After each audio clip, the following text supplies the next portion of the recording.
Limerick are All-Ireland hurling champions for the second time in 3 years. The full-time score was Limerick 30 points, Waterford 19 points.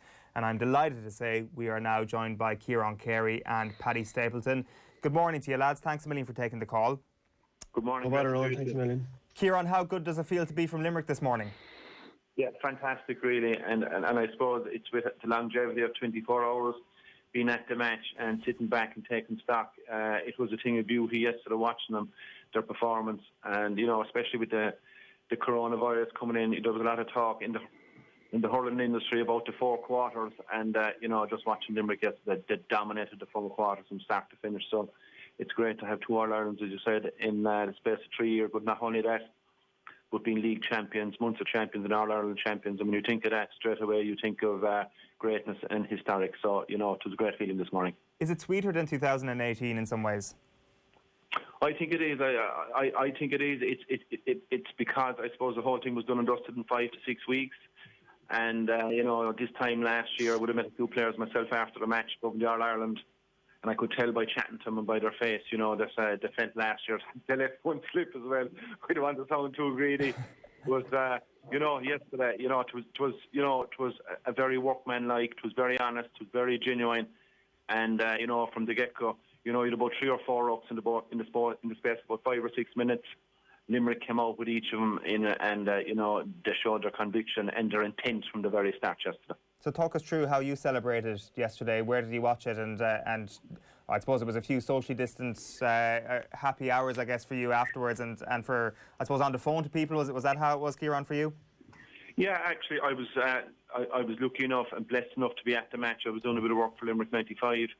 And, you know, and to be fair, most people, anybody who I was talking to, basically what they were doing is staying within their own houses, staying safe and probably having an old bottle or an old can and keeping it nice and cool and calm because, you know, it's easy kind of, you know, throw rules and regulations out the window. But, you know, everybody that I was speaking to, thankfully, were all sensible in their celebrations. And when the dust settles and they have the space to celebrate, then at that stage you can celebrate it correctly. For sure. Paddy, what was the key to Limerick's win yesterday in your view? I think the key, if you look down through it, is the performances out of players. I know we talk a lot about Limerick systems and how they play, but I think if you talked about who you wanted to perform well coming into the match, you wanted, you know, your full backline going well. Finn and Morrissey had a clamp down there. Hayes and Burns in the half backline were awesome, you know, going forward with the ball, give them a massive platform. Will O'Donoghue, Hegarty, you know, we talked about Hegarty and Morrissey, how brilliant they were, and they got huge performances out of them. And then I suppose on the Waterford side, the Burka goes off injured early on. Callum Lyons probably doesn't have the influence he had on other days. Shane Bennett and Barron as well. So I think on big days like this, you look for your big lads to stand up. And, you know, over the last 3 years, it was very obvious to Watford management who they'd have to stop. And I think it's a sign of how good the players Limerick have that they just weren't able on today. It's interesting that you start there with the full back line because obviously Tom Morrissey, Gearóid Hegarty are going to be the two that take a lot of the credit and will grab a lot of the headlines over the next few days. But really it did start at the back. They did have a clamp on the Waterford attack. What was that down to? Was it just down to great individual performances? Was it down to great coaching on the Limerick side and a bit of a system? Or how did you view it, Paddy? Well, I think if you looked at a lot of the good teams over the last 7 or 8 years, probably if you start back with Cork maybe, or one of the first teams where they protected their full back line very well. And protection doesn't mean you sit a lot of players in front. It means that the work rate of your forwards, and I know people kind of are sick of it, people talk about work rate, but it is phenomenal how athletic the Limerick guys are and how honest. Because people talk about honesty, it's thrown around every bloody dressing room I've ever been in. But 100% honesty isn't always there. And you've corner forwards coming out. You know, you were told when they're under 12, the first line of defence is number 15, and it truly is with Limerick. But that means that you have to be switched on at all times and actually hungry and eager to read the play, to get out, to make that clearance very, very difficult. And I suppose, you know, Limerick scored 10 points, you know, from half time to the last water break, and I think they really just suffocated Watford in that time because Watford were actually subjected to just lobbing ball into the Limerick full back line. And you know, I think Sean Finn is the best cornerback in the game at the minute. and Dan Morrissey, you know, is such a physical presence that, you know, that's nuts to monkey stuff. And any ball like that where it's just lobbed in and looped in, they're such strong players anyway, well able to hurl. But I mean, a Watford corner forward isn't going to have much of a chance with that ball going in. Ciarán, interesting to hear Paddy use the word honest there, and for the greatness and the talent that is in this Limerick side, there does appear to be a humbleness as well. And a lot of the conversations midweek were about maybe Waterford getting to their peak and Limerick being slightly off. That the Limerick players, despite having all that talent, we're never going to let that happen, it seemed yesterday, that they were going to go out there and just work harder than ever before. That as strong favourites they were, and John Kiley touched on this, that brings its own pressure, that actually they responded to that in the right way yesterday. They went out and they worked as hard as they ever had before. Was that your sense from being at the game? Yeah, and I suppose there would have been a lot of talk leading into the final, you know, that Waterford brought Limerick to 4 points, and, you know, Waterford will sit back now and kind of look at a few weaknesses in Limerick, but, you know, I think it worked for probably Waterford's disadvantages. Limerick obviously sat down and fine-combed everything. And even, as Paddy said, even having your systems in place and trying to implement a certain game plan, none of that will be achievable until there's genuineness and honesty there. And Paddy was right, you know, I can pick 13 players out of Limerick yesterday that were at it from start to finish. And when you have that in any final, and come here, and if you are to win above in Croke Park, whether it's a semi-final or a final, certainly need your big guns to come. But Limerick had 13 of them yesterday, and in fairness to Waterford, they just did not know what to do. And the quality of ball, and he mentioned there about Sean Finn, but to be fairness to poor Dessie Hutchinson, every ball that went into him, you know, at best it was 50-50. And even at that, Sean Finn had 2 or 3 players around him. So it was very hard just for a Waterford forward to try with any decent possession. And when you look at the Limerick point of view, you know, it was like sniper-like from the balls. Burns and Kyle Hayes were given into Flanagan and Anglane. Beautiful 60-40 ball, an acre in front of him, touch one, drop the left shoulder and over the bar. But Limerick's how they played the game and how they played it just made it look easy. But yeah, honesty and work rate really are the main ingredients for that. That's the thing. The way they made it look easy yesterday, the way it could have actually been a bit of a bigger scoreline as well, Ciarán. Like, where does this rank in terms of the recent great All-Ireland final performances we've seen from a winner? Yeah, to be fair, listen, I'm not one of these guys that are above in Croke Park every year watching All-Ireland finals. But as far as I'm concerned, at performance level from start to finish, 30 points, and I suppose near the end of it, you know, Garrod probably could have got 1 or 2 more, a bit lackadaisical. Tom Morrissey, it could have very easily been 35 points. And I suppose that goal, Kyle Hayes, the rickshaw, O'Keefe, Keane could have got one. You know, I'd have to put it down as one of the greatest performances I've seen in Croke Park. For sure. Paddy, Waterford aren't going to go home and say, well, beaten by a better team. Liam Cowell's going to be thinking, what could we have done differently? Is there actually anything they could do when they sit down and they pore over that match over the coming weeks and months? Is there anything Waterford could have done to somehow stall the Limerick momentum? Oh, I think that it would have been very, very difficult yesterday. I suppose, look, I had them tipped. I thought they might sneak in under the radar and maybe notch a little win. But I suppose what I said was that they needed 2 or 3 goals to win. And when they Limerick missed a goal or two themselves. But when Waterford missed the goals early on, I thought they were going to find it very, very difficult to make up 3-6 points just off points. So it really did come to that. And if they had scored 2 goals early on, they would have made it tight. But, you know, looking at the whole 70 minutes, I don't think there was an awful lot you can do. The only thing they could do is go back in time and maybe, if you looked at both teams, you'd see the consistency of training. I'd say that Limerick have gone through and how physical they are and how well conditioned they are. And maybe the Watford lads would go back and maybe they'd have implemented something different and more consistent in the training over the last few years to get to that level of physicality, because they had the skill in Limerick and they have the coaching, which is, you know, well needed. But, you know, systems and coaching are only as good as the players, and as fast as they are and as strong as they are. And they have the most physical team in Ireland at the minute, and they're certainly kind of making the most of that, and they're optimising everything they have. So, look, I think Watford go away and they'll see what can they do for next year. I think there's some great players there, but if you're looking back at yesterday's match, I don't think there was a way from really the way Limerick turned up. I don't think there was a way they could have won. That physicality is going to be an interesting talking point over the next little while, you suspect, Paddy, as well, when the conversation starts about how does Limerick team get caught. It's a conversation that we've been having for quite some time now, and I guess the talk goes back to Kilkenny last year, as we've already mentioned, and perhaps how a team like Galway might be able to match them, that it has gone beyond the point of actually being unbelievably skillful. You need to have this Limerick level of skill, but also being able to bring that versatility and that physicality to a whole new level as well. That they have really pushed the boat out, it seems, in terms of the game in general over the last 2 or 3 years.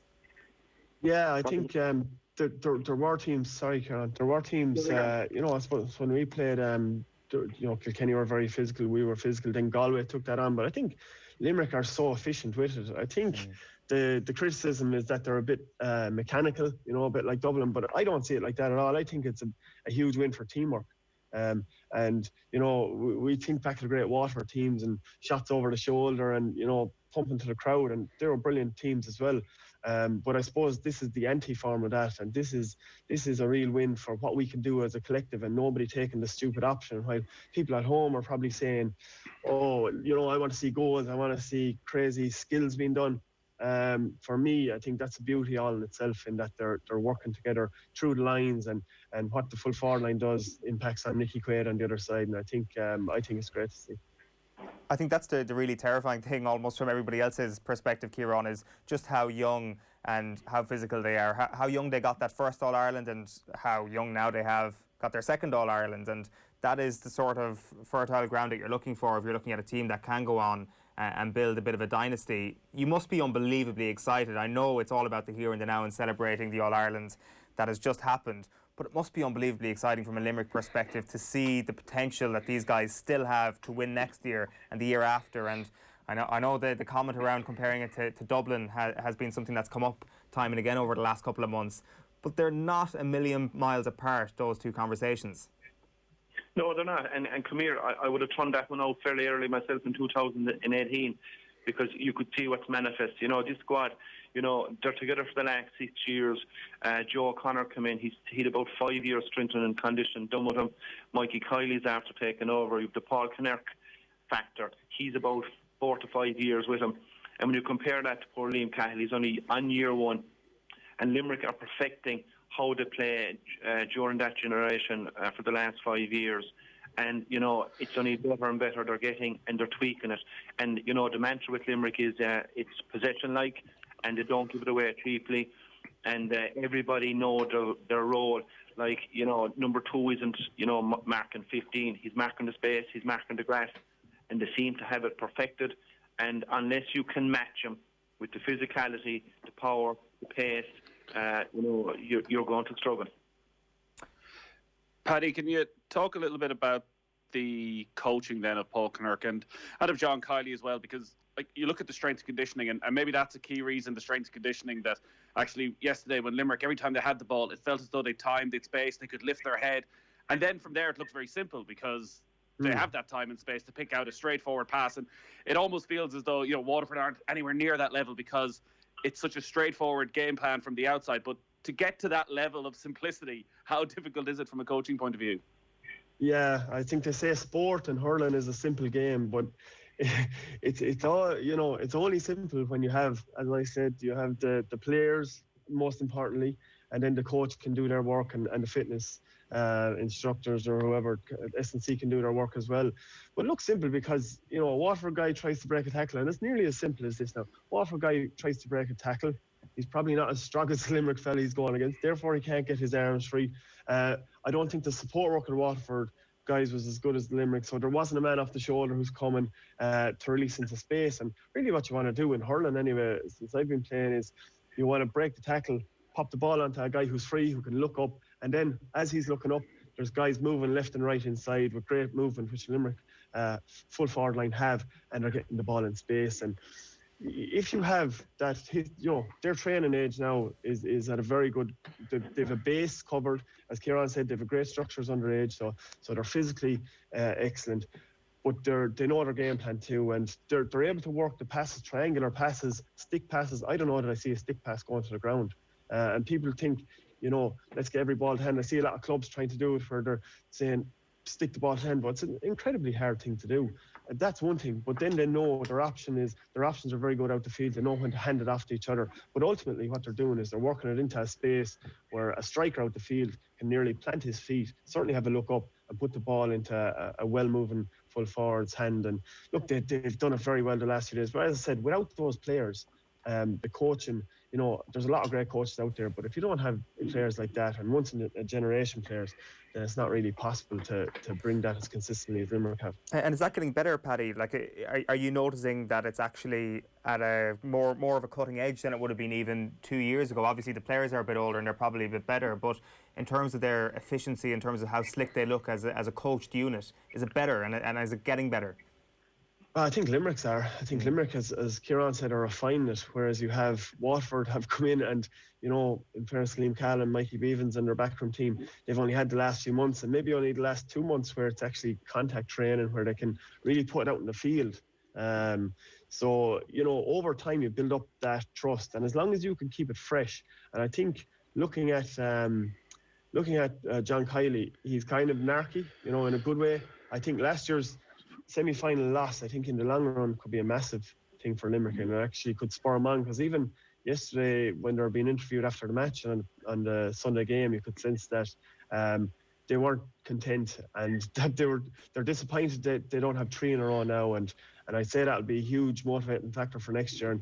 And look, motivation, I've played in teams where we've had hangovers the year after All-Ireland wins and after All-Ireland visits, and it can be real. So it is a big challenge for them going forward, but they certainly have the best players, and I think they've the best coaching. And if they keep that kind of open mind mentality and keep evolving, I think, there's no reason they can't go on and sort of dominate. Ciarán, can you talk about what it's like at a local level, being in the ground, and the pride you feel when you see your nephew Cian Lynch out there, when you see Dermot Burns, Aaron Gillan, what it's like to see those players you probably first saw on a hurling pitch when they were 5-6 years of age, delivering that sort of performance at the very highest level? Yeah, and I suppose the number one word that would hit you would be proud of them, obviously, and the way they're settling into the piece of jigsaw, and as Paddy said, it isn't about 1 or 2. Everybody has a role. Everybody has a job to do. And, even if you take Garrett Hegarty, he played a bit of football a few years ago, and it's only in the last few years that he's really committed to hurling, and how far he's after coming from the last 2 or 3 years. And look at his performance level now. You'd only say to yourself, a pure miracle. Yeah, but Keane and even William O'Donoghue's known for big, strong and hitting guys, and sometimes he gets the ball and breaks the tackles. But yesterday, if you watch him closely, and Keane, they were the go-to players, and they're only catching. He might have went lateral on a few occasions. The next thing, a loose player. Yeah, but yesterday, watching that display, you couldn't but only be pure proud and delighted. And, this is coming for the last 2 years. There is something huge coming in Limerick. And, it's going to take a fair team. There's an awful lot of work done to kind of rattle Limerick or derail them. You have to come up with the plan, number 1. You have to implement number 2, and that's fine. And then you have to become, like, if you look at the Limerick players, they look like Olympians. They're that physically good. And our middleweight boxers, our heavyweight boxers for that matter, they're in the peak of their condition. And, they're a well-oiled machine. And if you look at every quarter yesterday, any break they were had, they got a small bit of grease, and they came out stronger and stronger and stronger. So, it's a privilege and an honour to be around in the era of hurling in Limerick presently. And how much is that down to what they've done in terms of their academy structures, in terms of getting these lads ready at a young age physically, Ciarán, the fact that they are going out like middleweight boxers? Yes, listen, there's a package there, right? And anybody that's worked within the package have a role to play. And I suppose it started with JP McManus and Noreen sponsoring Limerick. And I suppose it didn't happen straight away. And he'd started probably getting a bit closer to the scene as he is, because he is a winner. Anything that he touches, he usually touches to goal. And they started the academy to put a few different guys in there at various stages. The conveyor belt is moving. You've done the 17s now, and the 20s that are coming. And you can see already, whether they win anything or not, you can see 4 or 5 players that are coming through the conveyor belt. So the academy really has a huge amount of credit for what's actually manifesting itself at the moment at present in Limerick. Have you been talking to Cian since yesterday, Ciarán? I sent him an old text last night. I didn't ring him, and I got a reply. I looked at my phone. I think it might have been about 5 this morning. I said, lovely. This man is celebrating his style and a fair play to him. Yeah, but he's a good lad. He doesn't drink or smoke either way.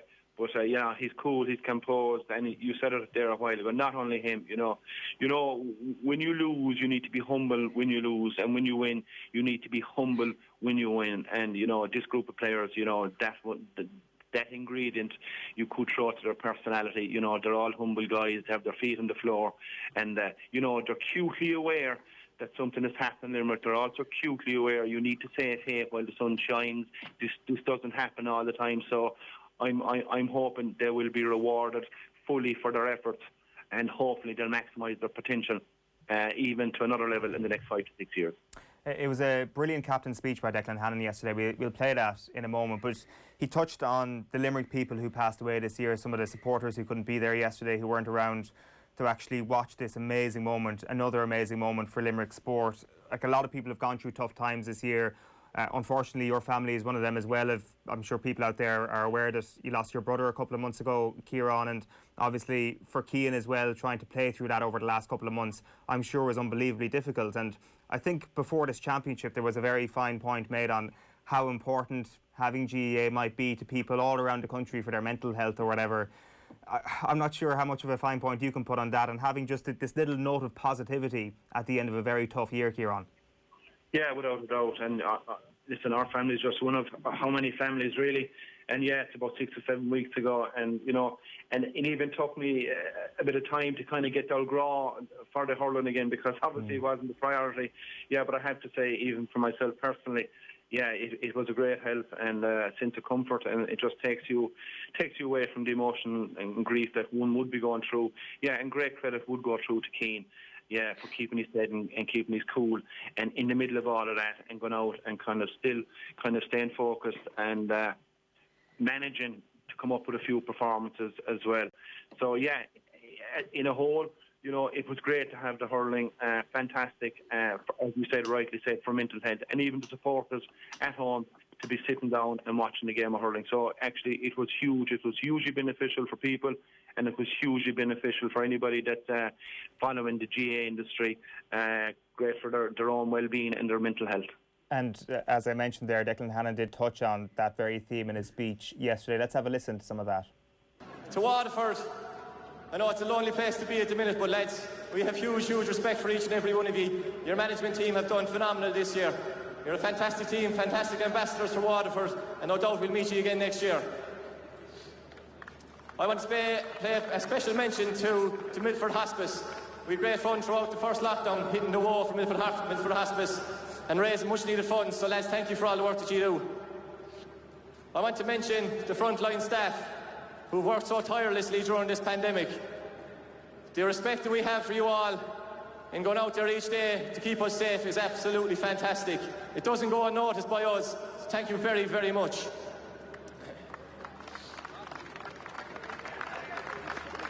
...2020 has been an incredibly tough year.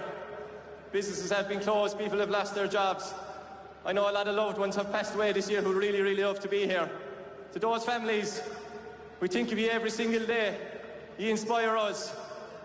We wish you were here, but no doubt they're all looking down from heaven on top of us today, smiling their way down. Lastly, to our supporters, I can picture you here in Hill 16 smiling with giddiness, getting ready to celebrate. We wish you were here. We can't wait to meet you all when it's safe to do so. But I would urge you, as John said, to respect the guidelines. The frontline staff have done phenomenal work in keeping us safe. I hope you enjoy this evening at home with your loved ones. Limnockaboo! Yeah, Declan Hannon there in his victorious captain speech yesterday. Paddy, as you mentioned there, it's kind of remarkable that this thing managed to get underway, that this thing managed to get all the way to the final stage and go off without a hitch. It has been this brilliant thing, this brilliant cultural cornerstone of a very tough year for everybody all around the country. Yeah, it has, and I think what really shows that to me anyway, and I think we're lucky that we're into sport, because you know, a lot of people in the country aren't, and they think, God, why are these people so carried away with it? But the first lockdown was in the summer, lovely weather, we were off work, we thought, you know, it mightn't be so bad.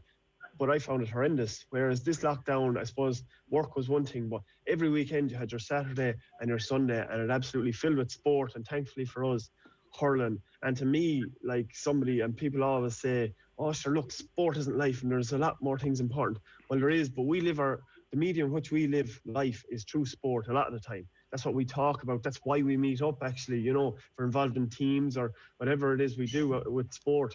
But that's what really shows to me the depths of winter. But we have our sport and we have something to kind of every weekend that we're able to focus around. And, you know, I think it's been unbelievable to have it. I think we're very, very lucky that we have this type of an interest, that we have a focus every weekend. So, you know, it's been absolutely fantastic.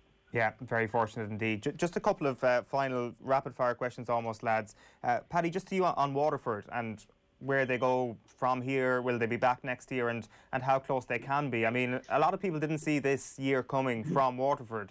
There has to be, again, another improvement from them next year, you'd expect, or you'd at least imagine that there can be another step up from them. They're not going to go anywhere. No, I think, you know, if you look at a couple of things, number one is to say, you know, every time a team loses in All-Ireland, people say they'll be back next year, or the team said, there's absolutely no guarantee of that. There's no guarantee of being back at all. But the thing that they have is they have youth. They have a history of winning with these players at minor and under 21. They have some players who haven't been with the team this year. Pádraig Mahoney, I'd say, you know, Liam would love to get Philip Mahoney back. They've one or two more guys, Shane Bennett, who didn't commit this year. They have players to come back. And as he alluded to after the match, I saw an interview with Liam, and we talked about it earlier. He said about that, you know, maybe there needs to be a bit more condition put in. And I'd say by that, I mean, Watford had the engines, they had the speed, but when it came to breaking tackles and stopping up the Limerick guys, that takes training, and that takes training age and consistency of training. And if the rumours are true that the inter-county is going first, then they mightn't have the time to do that. But I think that's a huge focus on Liam's, and they'll probably be back, I'd imagine, in the gym next week to try and work on that. But they have a basis, but other teams are going to look at Limerick and say, yeah, we need to up our game as well. The Galways, the Tips, you know, Cork are after cutting a few players, and they're going to say, like Kilkenny's, they're going to say, right, we've a lot of work to do. So as much as Watford might be back, there'll be a chasing pack with them. Ciarán, then just like final word to you almost on this idea of Limerick's potential dominance. You mentioned there your comparisons between them and Dublin over the last couple of years. Are you going to double down on that now and say it could be 2, 3, 4 in a row for Limerick? What is the spectrum of where this team can go now, and what do you expect next year and the year after from this Limerick team? Yeah, well, I suppose they certainly have the bar, and they obviously have the template also set. And, you know, it was interesting watching a few media guys and podcasts. They had all-star teams picked during the week, and they had hurling teams picked the year and hurler of the year. So I'd say a good few of them will be diagnosing their teams after Sunday. Yeah, listen, they're nice, cool and composed. And, you know, what they're doing, all they can do is tweak it. They seem to be a massive force. And I suppose the one area where they're probably getting a small bit of stick from time to time, they were very unlucky against Galway, a bit unlucky yesterday. They are known for scoring between 25 to 30 points, and if they can add 2 to 3 goals on top of that, they'll take fair stopping. Yeah, that's for sure. That'll be a fairly terrifying prospect. Listen, Ciarán and Paddy, it's been great chatting to you this morning. Thanks a million for hopping on the call. You're very welcome. Cheers, guys. Thanks.